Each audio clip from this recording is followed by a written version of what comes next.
today I want to share in 3 parts some things that the Lord has been laying on my heart and speaking to me about, which I pray will bless you. I've got my notes so that I don't miss anything out. So today is going to be part 1 of this 3-part series, and today I'm going to be speaking about the thoughts of man can cripple you. I was speaking to someone who was sharing with me the things that he's been going through and all the things that he's struggling to do, and one thing that was highlighted to me is the fact that he was concerned about what people will think about him if he was to do what God has called him to do. And I know that this is something that a lot of us can relate to. You know, I want to do this because God has called me to do this, but I'm fearful of what people are going to say. And so the things that people say can cripple us. But one thing I told him was that whether we move in what God has called us to do or not, people are going to speak regardless. Everyone has an opinion and everyone is entitled to their opinion. But don't let that be the reason why you do not do what God has called you to do. Because in a time like this, one thing that God has laid on my heart so strongly is that in a time of crisis, a lot of opportunities will be birthed.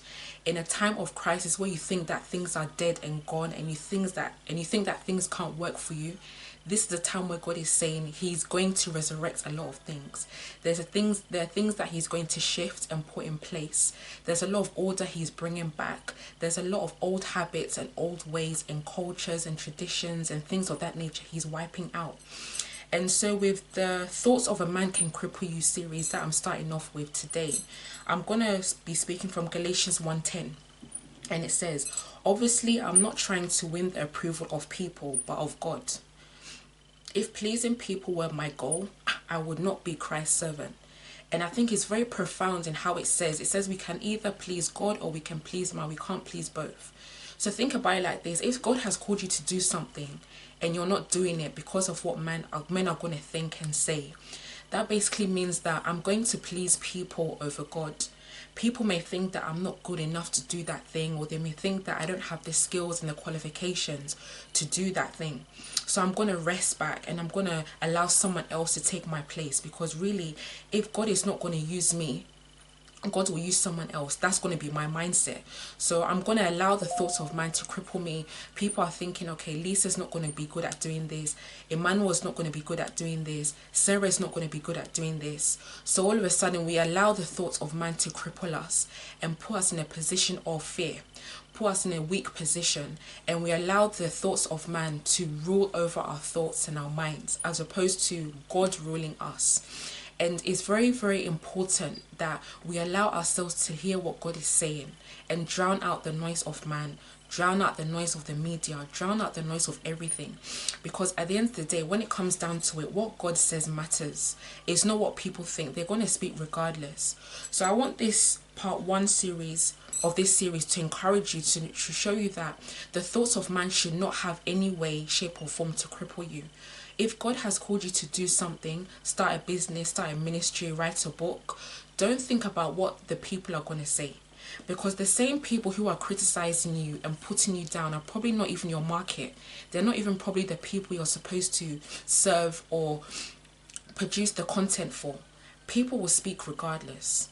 So let that be in your mind, that if God has told me to do something, I'm going to do it. The rewards will be from above, not from man. So whatever that people are saying to you, whatever that they're thinking about you, is probably even from the way you were before. It's not even your current state now. So don't allow the thoughts of man to cripple you. Don't allow what they say to be what you take as your truth. Because we know that men are fickle. They say something today and tomorrow they change it. Today they like you, tomorrow they don't like you. So don't, again, I keep repeating this, don't allow what people say cripple you and move you out of what God has for you. Many people will come before you and will act like they have support and love towards you. Many people will be wolves in sheep's clothing. And so this is also a time for you to discern who is around me, who do I need to let go of, who is speaking death over my life as opposed to life. Because we know that the word says life and death are in the power of the tongue. So it's important that if I have people around me, they need to be on fire for God. I need to be able to go to them and have good counsel. I need to be able to go to them and I can learn from them. I can grow with them. I don't need people around me who are negative. People around me who will speak death. People around me who will discourage me. It's like I've heard God tell me to do something so clearly. I know that this is God. I know for sure. But the moment I go and I tell, the thing is, why would we even have to go and tell people about what God has spoken to us about if it's not yet time? Because you realize that in the premature stages of God giving you something to do, the moment you go and you tell other people, they will inflict and they will interject their fears on you, their concerns and their worries on you. And then you begin to think, oh, maybe I'm not good enough. Or maybe I can't do that thing. And then what happens is you distance from God and you just stay still. You just allow what people have said to you to be what you think in your mind and what you take as truth. So God has called you to do something. You've made the mistake of telling people. They've disregarded it or they've dissuaded you from doing it. You sat back. And God is saying, but I told you to do this. Are you going to allow what people are saying dictate to you over what I've told you to do? So in this time, make sure that the voice that you're hearing is not that of man or the devil, but that of God. And even if God is calling you to do something in a time like this, don't look at the current crisis and fear. Don't look at the current crisis and worry. Don't look at the current crisis and doubt yourself, because the way God works is beyond human logic and understanding. The way God works is not for us to question. It's for us to say, okay, God, you've told me to do this. I'm fearful of it. I've got nerves, but I'm going to do it anyway. And you realize that the more you do it, the more you move and the more you speak on the word and act on the word, people won't even have any hold over you and what you have to do, because you realize that the truth in the word is what I'm following. The truth in the word is what I'm thinking, is what I'm meditating on, is what I'm praying. And as long as God is on the throne, and as long as I know that I'm his daughter and he has called me to this very thing, I'm going to do it regardless of what people say, regardless of the negativity, regardless of the put downs, regardless of the media. I'm going to do what God has called me to do. So I'm going to stop there at this time and just really want to just remind you that with all this that's been said, it's a process. We don't wake up one day and all of a sudden we don't care what people think. It's not like that, but it's to just be mindful of the process that you're in.